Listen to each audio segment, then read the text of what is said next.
A big name signing makes their WWE debut. There's also a major update on Natalya's WWE status. An AEW star is dealing with an injury, and Jim Ross undergoes surgery. Hello and welcome to What Culture Wrestling, the solo Sunday news. Myself, Andrew Pollard. I hope you're well. I hope you're good. I hope your weekend is going as well as it possibly can. Right, our first story. Let's get into it.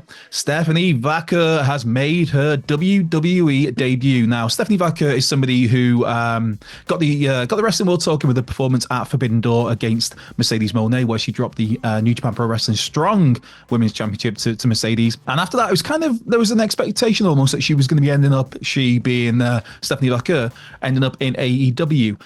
Last week saw her asked to be removed from both the CMLL and the New Japan Pro Wrestling rosters, and then there was interest from WWE and AEW, and it was WWE where she is ultimately signed with. Now this came out towards the end of last week, these reports, and Stephanie was part of the WWE Mexico City Super Show over the weekend, last night, where she picked up a win over Isla Dawn. Isla Dawn, of course, one half of the WWE Women's Tag Team Champions. So yes, Stephanie Vaquer is very much in WWE.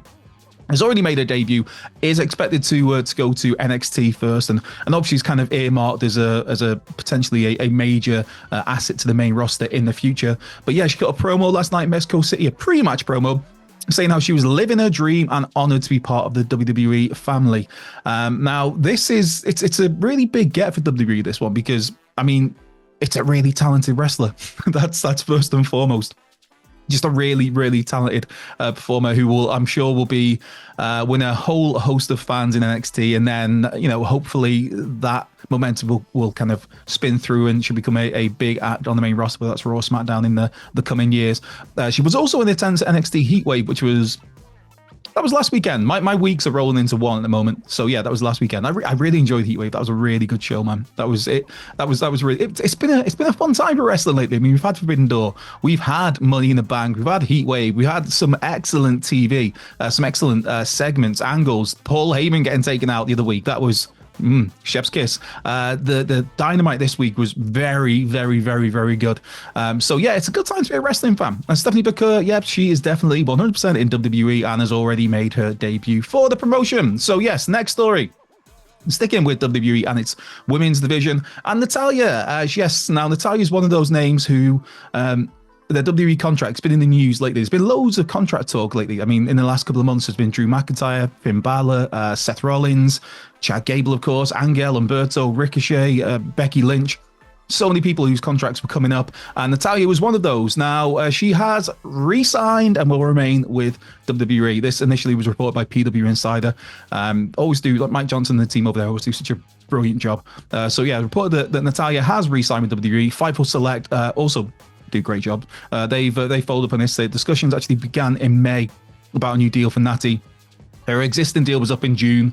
The new deal was signed before that existing one ran out. And there was a fear of her becoming a free agent, because let's face it, if Natalya's a free agent, there's going to be a lot of interest. And this report also notes that there was a lot of interest from other companies, although there was always an expectation that she would ultimately re-sign with WWE. There was also interest from those same companies in TJ Wilson, who, of course, Tyson Kidd, the husband of Natalya, who these days works behind the scenes as a producer for WWE and is kind of pretty much one of their go-to big name producers. A lot of the big segments that you see on TV.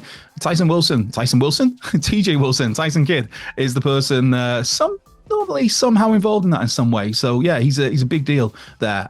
2000 was the year that Natalya made a debut. Arrived in WWE in 2007. Since then has become a SmackDown Women's Champion, a Divas Champion, of course, before that. Tag team champion with Tamina, and that's a bunch of Guinness Book of World Records. The most pay-per-view or PLE appearances for WWE by a female, most WrestleMania appearances by a female, most matches period by a female, most matches on Raw and SmackDown by a female. So yeah, Natalya is, to me, I think she's one of the most underrated, underappreciated talents in WWE across the past, I don't know, 20 years. You can go back even further than that. The point being, Natalya is just one of those people that every wrestling company needs, where they're not always at the top of the card. They're not always your main attraction. They're not always your champion who's necessarily out there all the time, selling massive merch and bringing in numbers. But they're one of those key foundation blocks that keeps all of it together. The glue, I guess, essentially. That to me is what Natalya is. Obviously, I'm very biased because hey, it's Hart family, and it's Hart family's always going to get extra praise from me.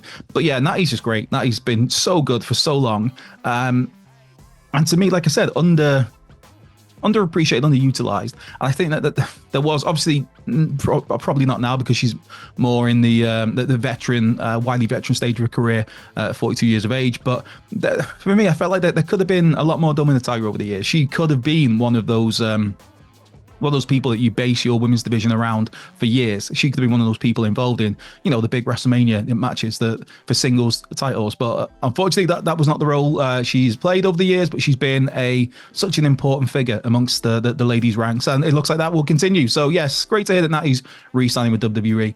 It's just I'm a big Natty fan. So yes, right. Moving over to AEW, and there's some injury news, which seems to be a recurring theme lately. Now, I'm not making light or laughing at injuries because injuries are horrendous, but it's another injury, and it's Trent Beretta. Now, last night's collision, if you saw that, Trent was attacked by Orange Cassidy with a monkey wrench.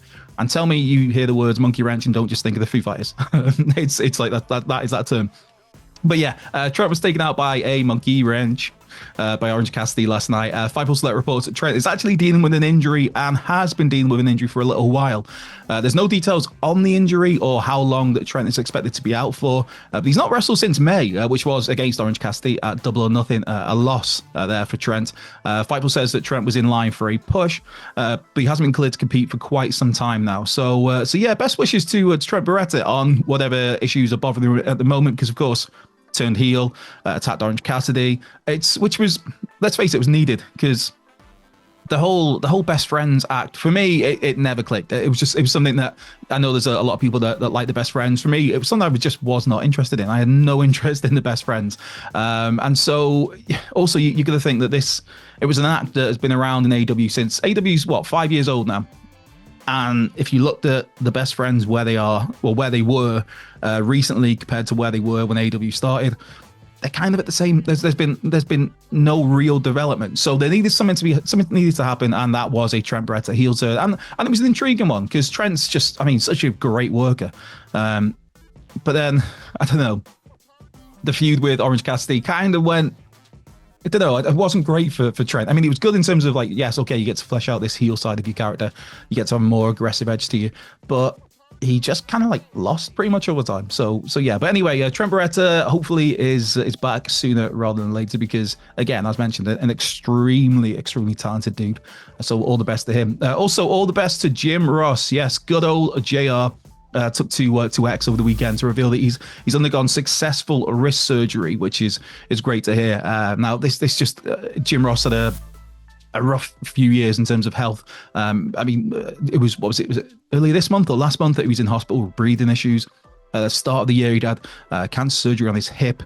So JR now has undergone successful wrist surgery. That's the key there, successful. So yeah, well wishes to JR on his recovery from that. Jim Ross, the greatest of all time for me. And I'm sure a lot of people will echo those sentiments. Yeah, the wrestling world is forever a better place when it has Jim Ross in it. For me, whether that's behind the scenes, whether that's on commentary, whatever way, whether that's those sit down interviews that he does and does such a great job of. But yeah, JR is just the greatest of all time, and now I like the way that he's being used at the moment in terms of. He's brought out for big matches. He's used sporadically, saved for pay-per-views, and it makes it feel more special. And JR sounds a lot more energized. And on his day, he is still the best big match wrestling commentator in the world. There's a lot of great commentators we've got at the moment. I mean, Nigel McGuinness to me is right up there. Ian Riccoboni. Caprice Coleman, that as a duo, they're great. So yeah, there's Michael Cole. Obviously, he's been absolutely killing it these last few years. When he's especially now that he who shall not be named is at the equation, and Michael Cole seems to have a lot more freedom and enjoys himself. Wade Barrett's doing a great job. Corey Graves, Vic Joseph. But yeah, there's a lot of great people in the business right now, and Matthew Rybart as well over in TNA. But yeah, for me, Jim Ross, still the best in the game on his day. So yeah, well wishes from all of us at What Culture Wrestling to Jim Ross on his recovery from that wrist surgery. And that brings an end to our solo Sunday news. I mean, before I go, Vamos España. That's me for tonight. There's a big football game tonight. Come on, Spain. And also for Hector Garcia III, if you're watching Hector, Best of luck for Colombia. I do have a Colombia shirt somewhere from the 2000, what?